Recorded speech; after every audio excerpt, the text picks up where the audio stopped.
Hello, good afternoon, everyone. And for those who are watching us from a different time zone, good evening or good morning, wherever you are. And for those who are new in our platform, my name is Marilyn. I'm the founder and CEO of Customized Training Solutions, or CTS Private Limited.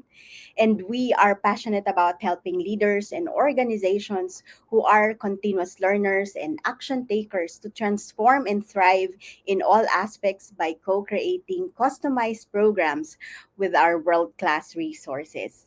We have served over 3,000 leaders from over 30 countries in different industries, including Petronas, Sony Mobile, ProLife UK, Ayala Group, Chevron, Tencent, Jollibee Foods Corporation, and Shell, to name a few.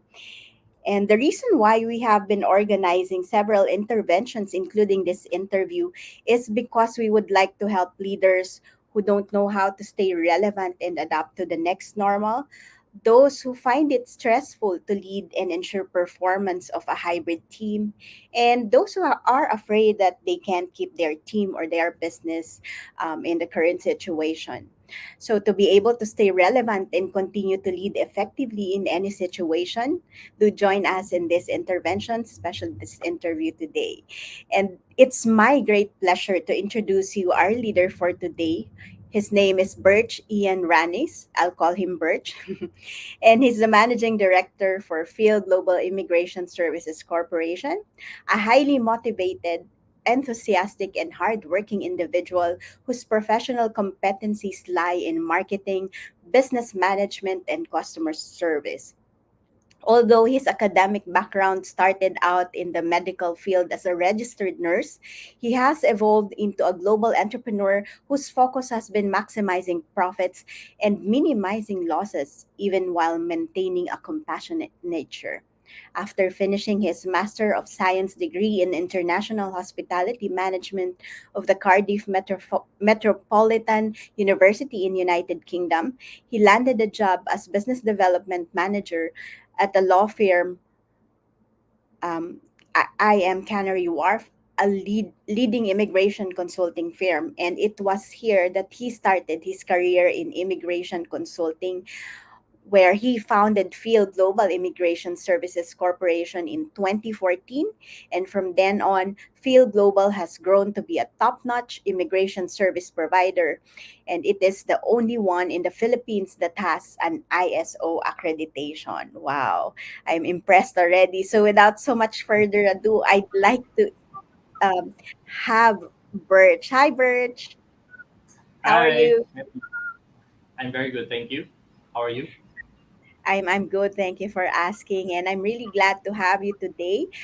Just for the knowledge of our friends or those who are watching us live today, I get to know of Birch through a common friend. Her name is Edith Sola, and it's interesting when Birch asked me like, "How did you get to meet Edith?" Where I said like, "Oh, we sat in the same." Airplane from Mhm, Singapore to the Philippines. So yeah, mhm. and so today we will be interested to find out more and for you to share more around leadership and transformation, which is the theme of our program. So to start with, please share with us your leadership experience, your influencers, and if you have like a leadership style that you use currently with your team, please do share with us. All right. So thank you very much, Marilyn, for having me here. So it's a great and pleasure for having me here as your guest today. So personally, can I speak Taglish or is it something like pure English only? You can speak Taglish, but it's just that most of our audience are actually global, so Oh it will wow, be okay, good, yes, okay, to speak. perfect. Because I'll be sharing this. I'm actually this is streamed live in Facebook, YouTube, and LinkedIn, and Okay, I have a very global audience. all right. So I'll stick to the major language then. So personally, my leadership started back when I was in college, and this was because I was a representative of the United Nations Youth when I was a president. And before leadership was nothing to me. Like I didn't mind really whether I was a leader or not. I was kind of rebellious as well back in college because I felt that some of the leaders back in my college days were corrupt, getting class funds and things like that. But then when I was getting this opportunity na mapadala in Manila for the International Youth Day, I get to meet this guy, and he's very influential to me. His name is Dr. Francis Kong. Familiar? Yes, I So interviewed him previously. yeah, so he was kind of my inspiration because through him he told me that um, leadership should be transformational, and that there must be servant leadership. And I was able to get grasp of that from my leadership style, which is I'm a visionary leader. But there's a lot of styles nowadays that in textbooks you really have to define it, whether you're the democratic type, you're the dictator type, you're the laissez-faire type, and so on and so forth. But maybe what I could say is in the textbook I could be the laissez-faire type. I don't really, it depends on the situation, because right now, as a leader, I'm now 36-year-old. You would have to deal with the baby boomers, the Gen Z, the millennials, and it's not a one key fits all size of thing when it comes to Exactly. leadership. So you have to adjust and check whether it's effective for your team, and you have to make sure you press the right buttons for your team. So for me, I prefer to use Laces Fair with my organization. We have around 117 employees with Phil Global, and it depends whether they're effective.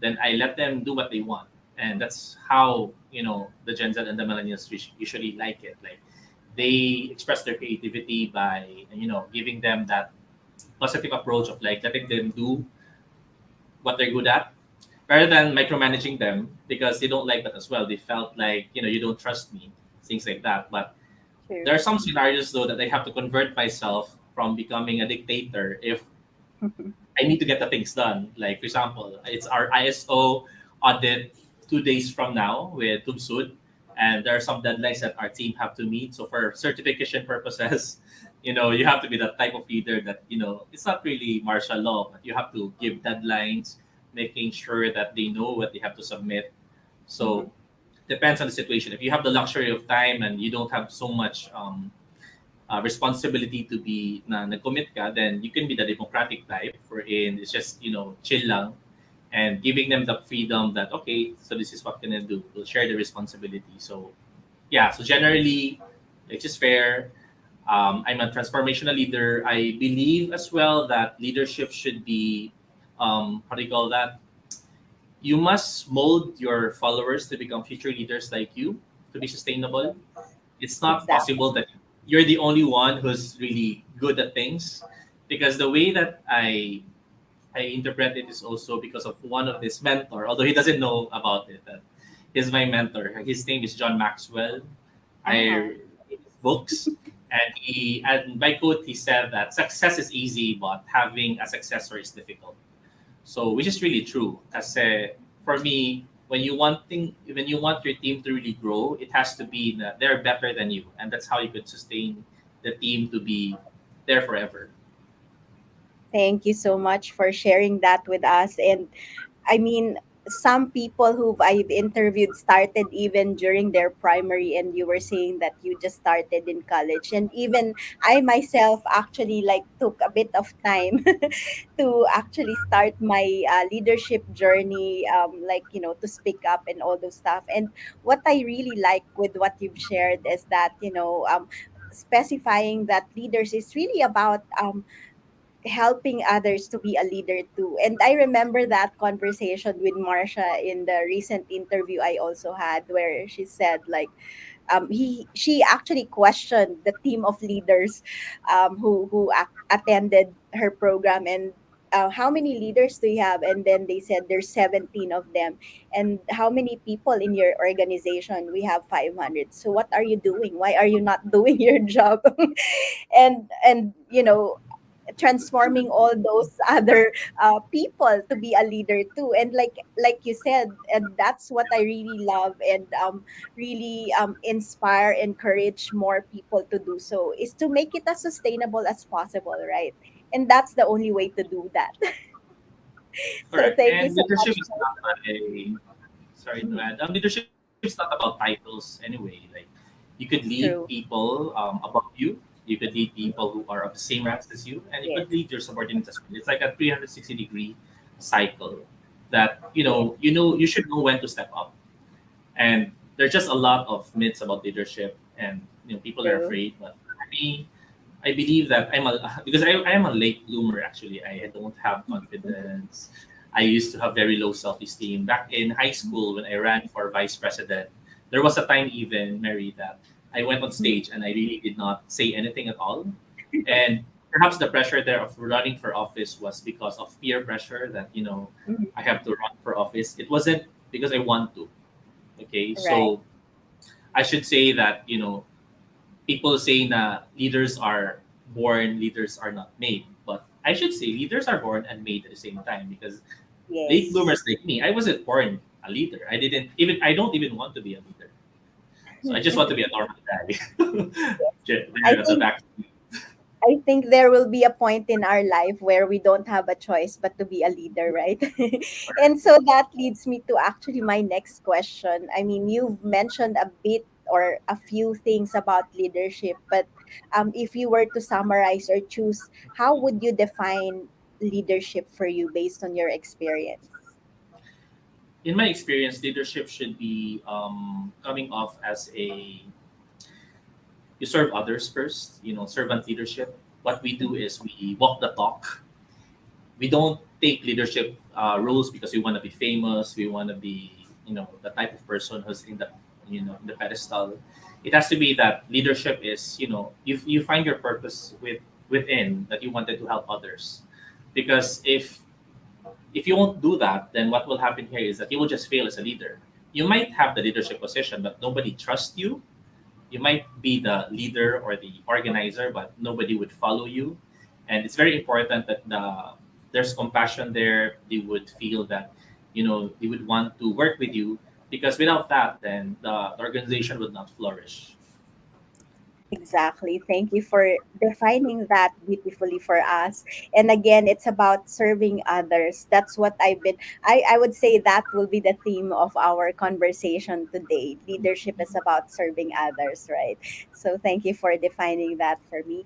And I mentioned in my earlier introduction, although at least your company has been in existence since 2014, almost the same probably at time as I started my business, and you have grown your business, and for sure, like there might have been like some challenges during the pandemic. In my introduction, I made mention around next normal. So based on your experience, how would you define or describe the next normal, if it even exists according to your definition or Um, experience?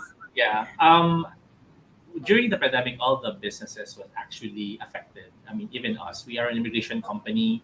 We were there when the borders were closed. There was a lot of chaos from our clients who really wanted to fly, but they couldn't, even if they have visas already, because there are no flights. Ex- Um, for me, the new normal is about how we as organizations should live with the virus and the future viruses and mutations to come.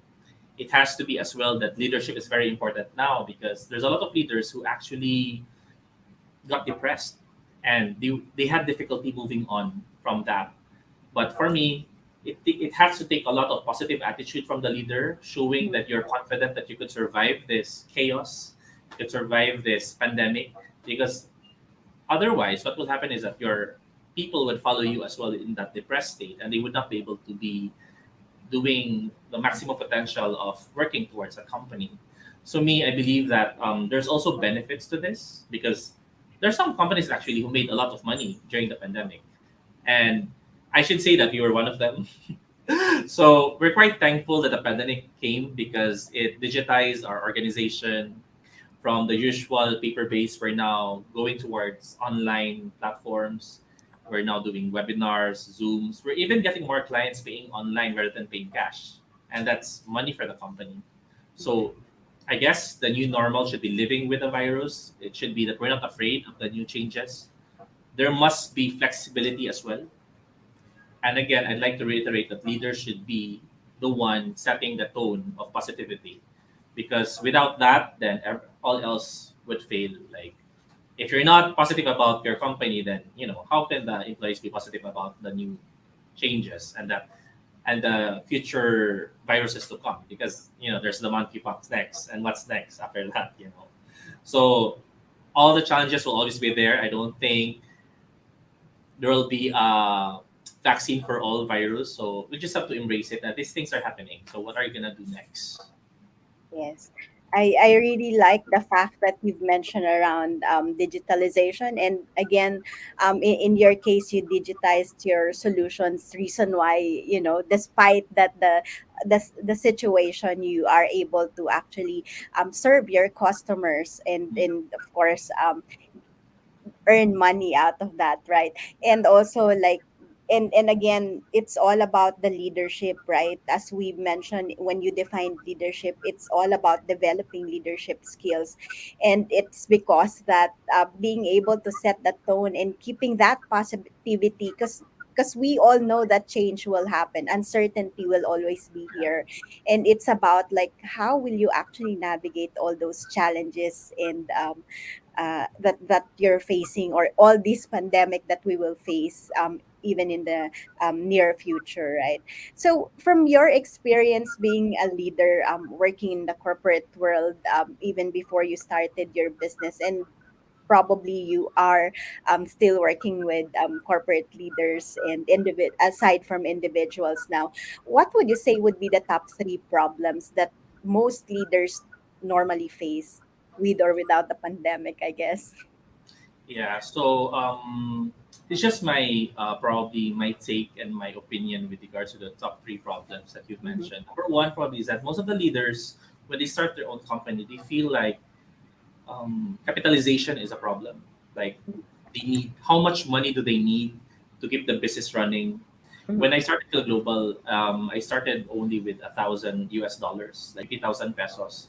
It wasn't so much, but that's how you should be able to start a company by building from your marketing, planning what to do next. So long as you know what's the reason behind your business, then it should be fine. You should not be afraid about it because you know your purpose. So that's one, capitalization.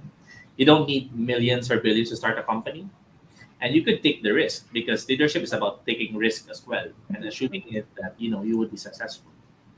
The second problem that I should say would be most of the companies now, some leaders lack drive for excellence. They Mm-hmm. just want to be normal leaders.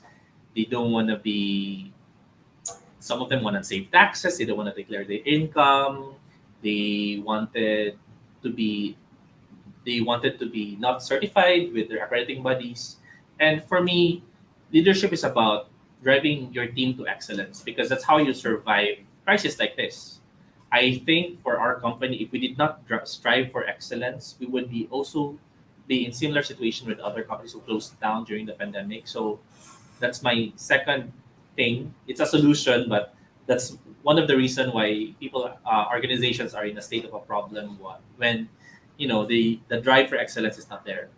The third True. one for companies probably, Mary, is I should say in my personal experience, I had issues managing employees myself Mm-hmm. because as a young person, I felt that when I started Phil Global back in 2014, I was 28-year old. I should be friends with my employees, and that sometimes it's okay for me to hang out with them. They can sleep in my house. I can drink with them, but it gets to a fine line wherein professionalism and getting corporate should be as well be pictured out. So managing employees sometimes is your barrier from growing your company.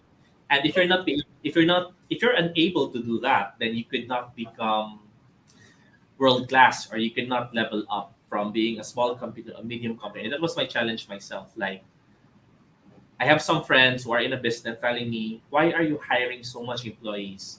Get rid of 50% of them and you should be fine.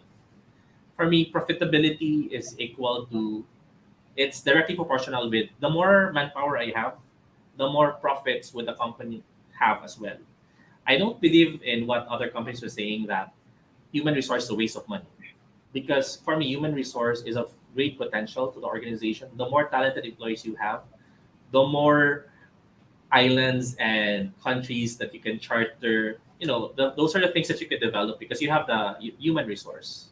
Yes. So employee management should be one of the problems that can be a solution as well in the future. Wow, thank you for summarizing the top problems according to your opinion, and that's capitalization or even taking risks, as you mentioned, and then lack that of drive for excellence. In fact, this is one of the pillars that we have in our leadership and organizational development package. One of And them. that's difficult, Mary, because it's not for everybody. But if you have that, then you're actually getting there to making sure that your business will stay forever.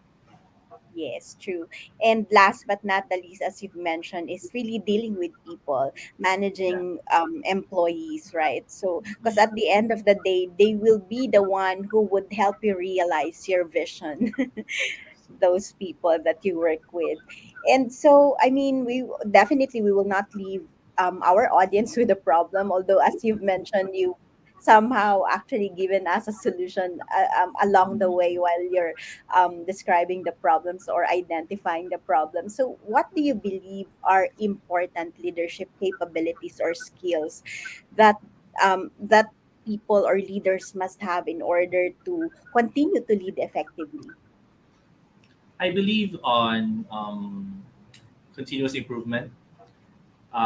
Before, I thought it's enough for me to become a leader, learning my skills and trait from my parents. But then I realized what my parents know before doesn't apply now to my Mhm. current business, because we come from a family of leaders as well. They have a family business, they have 500 employees, they run a fishing business. But if I'm gonna use what I've learned from my mom and my dad here, I think nobody would want to work for me anymore. So it's about getting steady. You should study and learn, and make sure as well that there are always going to be training for future leaders as well in your organization. Like before, I thought master's degree would just be a decoration to my CV or resume, but sometimes it's not just whether you get trainings or coaches for you to be able to improve yourself, but also for me, I think one of the fastest way to build yourself is by getting a program. It doesn't have to be a master's degree; it can be a postgrad diploma for you to level up, because I feel that that's an investment for you, and it should have an ROI. Like I've done my master's already back in the UK. I did my master's there, and it's because of that that I started this immigration company, because I studied abroad myself.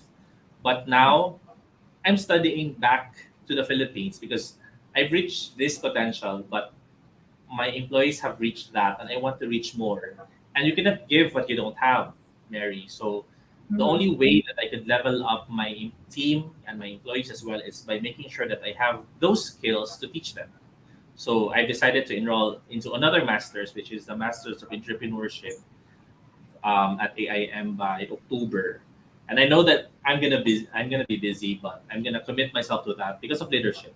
There's nothing else but pure leadership, making sure that I don't get into trouble by managing my employees. And of Mhm. course, I wanna give the right principles and theories to those leadership as well, not just those that I've learned in the streets. Yes. Yeah. So continuous improvement, and of course that part of that is learning. Anything more that you'd like to add in terms of the important capabilities or leadership skills that will be able to help us address the top problems that you've also shared earlier? There's some leaders as well. They feel that once they are in the on the role already as managers or executives, they stop learning. Mm-hmm. So for me, I feel that when you stop learning, then you start dying. So you see this normal curve. The only Mm-hmm. way that you don't stop declining is that you also wanted to push yourself to reach more heights by adding more skills to yourself, because True. the skills that you have now will change. So you have to be flexible, and the way for you to do that is to keep learning as well. So it goes back to learning again for leaders, and making sure that you're not insecure of your team growing, because they're gonna they're gonna feed on you like a magnet that they want to learn from you. And the way that you'll be able to level up as well is to make sure that your team goes up with you. Otherwise, you won't have a team if you're just alone, right? If you're the only one who's magnificent and excellent, and your team are just all mediocre. So like it would make sense that they themselves are excellent as well. So there's a lot of training and developing for your team, which Thank some you. leaders don't like doing, you know. True. Yes, I totally agree with you. And like I was once invited to a Rotary meeting to speak about training when I was still starting. And obviously, when you say Rotary, right, a lot of the leaders there are like very seasoned, like and like while I was looking at them, they don't even have like they don't seem to have like interest in what I have to say around the importance of training, learning. Despite that, they are already at that level. Until I actually mentioned to them that when you don't learn, you are old, and so they started to listen to me, like Maybe because attend. they were They don't traumatized. want to be called old. And like what you've said, right? When you're not learning, you're actually dying, which Yeah, is right. true. I mean, that's true for business and even for like individuals who doesn't invest in themselves, because that's what I do a lot. Although I don't invest so much on masteral degree and all those stuff, most of my investment are around coaching, business Coaching. mentorship. I actually like work with some of the big names like Kane and Alessia Menkos from US. I also have Cham for marketing, and now I'm in the entrepreneurship mastermind of Vinstan as well. So I continuously invest in myself, and I choose my mentor or my mastermind uh, coach based on like the experience and the results that they have already created in the past. So that's how I also like I don't only provide training, coaching and consulting, but I actually like invest on it for me personally. And again, like what you've said, it's very important for leaders to continuously learn and improve, right? Because Yeah. that's the only way to go for them to be able to stay relevant and also to be able to help and lead their team in a way, right? So that leads me to my next question. I mean, we've been talking a lot about leadership, about learning and its importance, right? So what do you believe is the role of learning, leadership and transformation in order to thrive in the next normal? So probably someone told me that this is like kind of like a lot to take, but probably it's an invitation to summarize like what we have discussed around leadership, learning and transformation. Yeah, for me, leadership transformation is very important, and the future of leadership calls by how do you make sure that you adapt to these things. Like there's a lot of changes, there's a lot of flexibility that's gonna happen for sure, and I have to. I'm very thankful then, Mary, because of your role now in society that you're doing coaching. Because back then, when I was nobody, there was then one coach like similar to you who really offered her service and his service to me, and of course, I have to pay for that. But the way that I paid for that person was through lunch. So I asked. I remember his name. He was also my mentor, Kuya Jeremy. Now he's one of the youngest millionaire I've known in pounds in the UK back when I was starting my company, because of the reason that I don't know where to start. Like I want to start a business, I don't know where to start. So I told him like I want to start a business. Can you help me? And in exchange, I'll pay for your lunch. Let's meet at Starbucks, and I'll pay for coffee and things like that. And he agreed. And because of that, I was able to build my confidence that I could do it as well. And those are the type of leaders that we want in our society. We want leaders who are encouraging. We want leaders here whom you think have this kind of transformation, that they believe that someone can also do better than them. They should not be insecure or jealous of that person who really wants to grow, because that would also add value to yourself, that you're able to, you'll be proud. And sometimes these are the things that are not paid with money. The satisfaction that you're able to change a person's life. So Yes. you show leadership once, for example, it doesn't have to be a title as well. Like you are in a jeep or a bus, and then in that bus, probably somebody choke, and of course, if you have leadership, you will help that person because it demands that you help that person, because otherwise the person will die. And if you're trained with BLS, the basic life support, then you can probably save a person's life. So doesn't mean that you are not the driver or you're the owner of a transportation company, you wouldn't care, or you're not a nurse, you're not a doctor, you wouldn't care. So it has it sometimes it's a calling.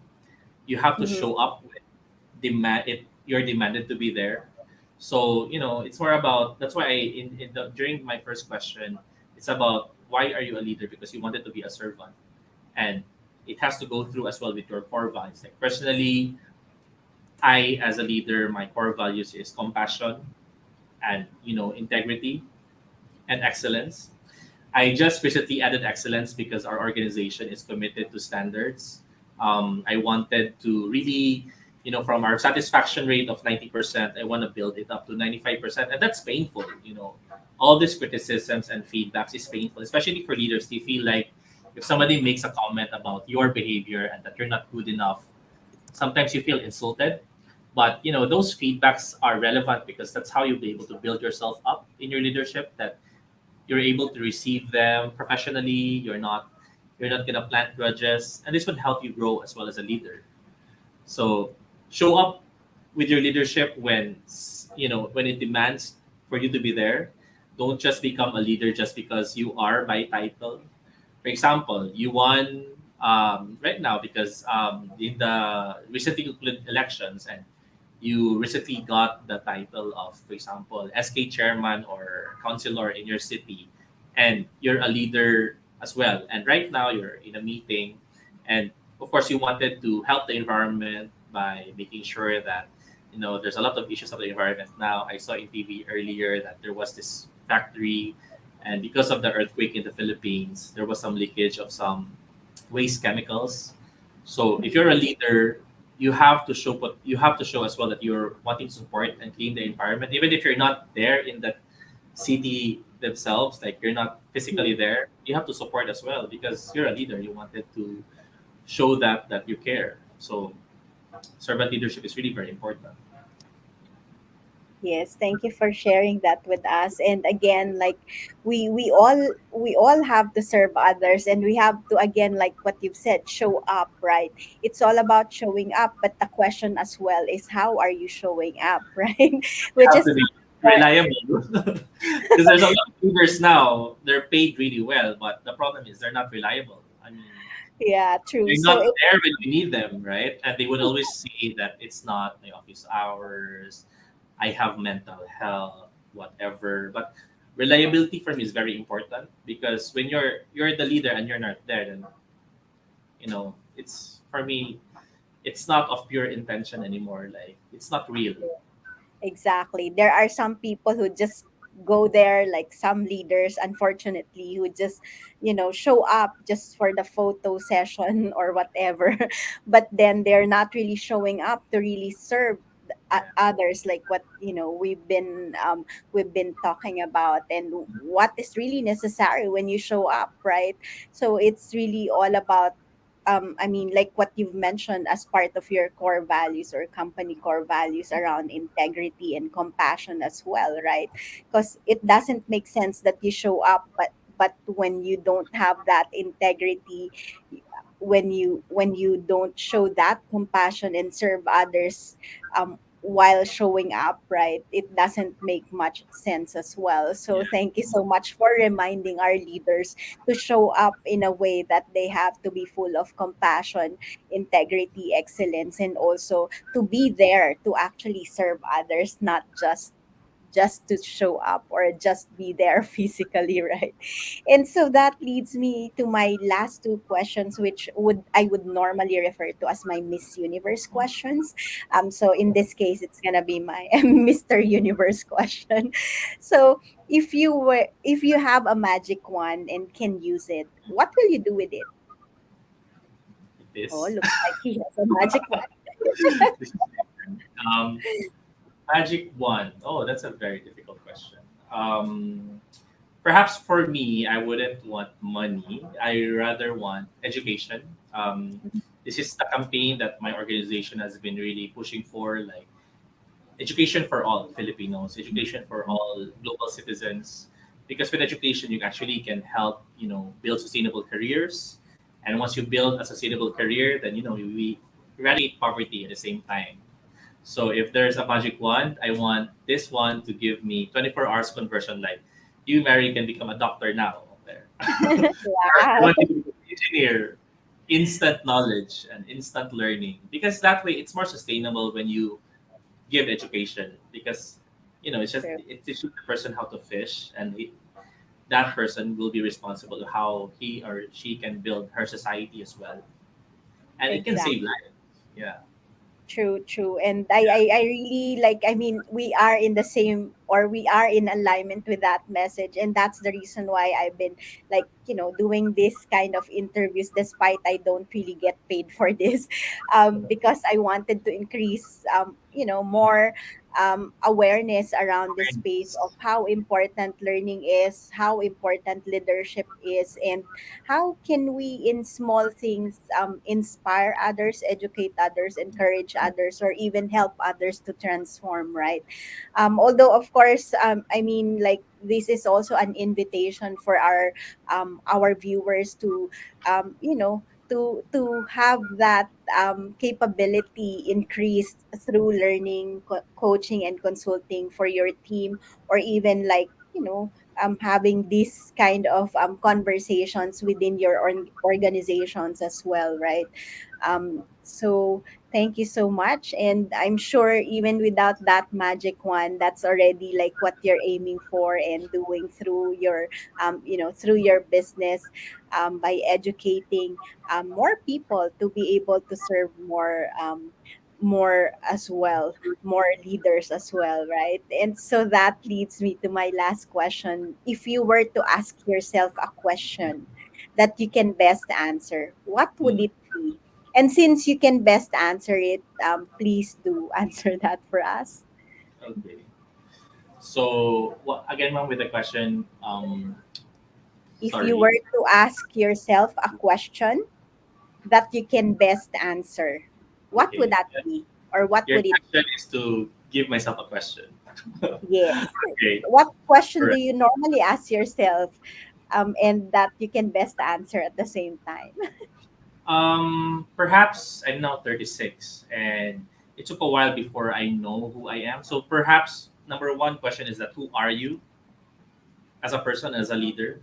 And the second question would be, why are you doing this?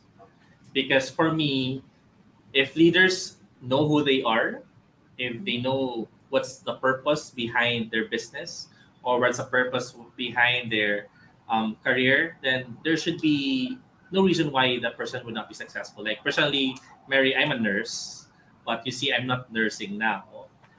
But I should say that my role here is that I'm doing immigration work because I have a purpose here to help my fellow Filipinos to avoid these scams, these dodgy agencies that preys on the poor and just wants to do a lot of victims na naman. So if and the question is that I'm doing this because if I'm not gonna do this, then who's gonna do this? So it's part of my advocacy for education as well, to educate them, make sure that they know who to go to. And my advice as well to those leaders out there who don't know who they are yet is to explore, don't rush it. Get to have some, meditation. Traveling also helps because for me to realize who I am as a person as well, I was able to travel. It doesn't. You don't have to travel far. Like I'm from Bohol, and I traveled to Manila. And when I traveled to Manila, I met, the mentor I told you about, Dr. Francis Kong, who encouraged me to read books if I wanted to become a leader. Because, like other leaders, I'm sure in the Philippines, around only 20% of the all leaders would read, and some of them would be very lazy to read books. They would probably go to YouTube even, but I honestly would tell you that there are some things that we don't know. So it's very important for us to read books because that's where we could actually, get the right principles and, the right values of leadership. And it's very important for us to do that because people follow who they like. And if you're the type of leader that you're not liked by your people, then you'll have difficulty getting influence from them. And so sometimes in leadership, what happens there is that you're able to let people do things that they don't like, but alam mo naman as a leader, it's good for them. You're able to influence them over something that they don't like, but you know that you're not manipulating your team, but you're just advising them to do this because it's good for them. So I think for your magic question, those are the two things that I would want them to ask first before they even do bida bida, or they even start their own organization or assume the role. They have to know themselves first, and what's the purpose behind it. Otherwise, if you don't know those things, then there'll just be a lot of money wasted, a lot of resources. You'll get depressed. You don't know how to stand up. You know, so very important questions. Those two. Yes, thank you so much, Birch. That ends our conversation today. And if you have like, I don't see any comments. I see a like some likes here. So thank you for Naomi and for Al for giving us the like. And for those who will be able to watch us later on a replay, feel free to put in your comments, your questions. We will be glad to. I have tagged you in LinkedIn Thanks. so far, so that you can actually answer more questions if there are any. So this has been a very inspiring conversation with you. For I would consider you still as a very young leader, but you have Yeah, done so much, not only with your business, with your team, but also for the Filipinos, right? So thank you so much for inspiring more people and teaching more people to fish, right? And that's what we wanted to do to create more sustainability. So thank you so much, Birch, for having or giving us some time to have this conversation with you. And for those who joined us live, thank you so much for joining us. Feel free to continue to add your comments, your feedback, your questions, even, and we will do our best to answer your questions even after this session. And yeah, thank you so much, Naomi. Hats off to our managing director. Wow, you have a fans here. Thank you for supporting your leader. I mean, that only shows that when your team is actually like supporting you and cheering for you, that's really a good sign that you've been a great leader in your organization. So, and with that, we would like to remind our audience to always invest in yourself, because even the richest investors would always say that investing in yourself is the best investment you can ever make in your life, in whatever ways, even like listening to YouTube free webinars, or books, reading books like what Birch mentioned, or any other ways like having conversations with others will already like help you in learning. And if you can invest in yourself, do so, like having coach, mentors, online resources. We're so blessed that we have so much available in the marketplace. yeah, And right. so with that, I would like to leave everyone, our audience, and again, thank you, Birch. And I'd like to leave our audience with this quote from Dolly Parton, that if your actions create a legacy that inspires others to dream more, learn more, do more, and become more, then you are an excellent leader. Thank you so much, Birch, and thank you everyone for joining us. Thank you so Uh, much, Miss Mary. Thank you for yes, having me. Pleasure to be here. yes, the pleasure is mine. Thank you, and bye for now, everyone.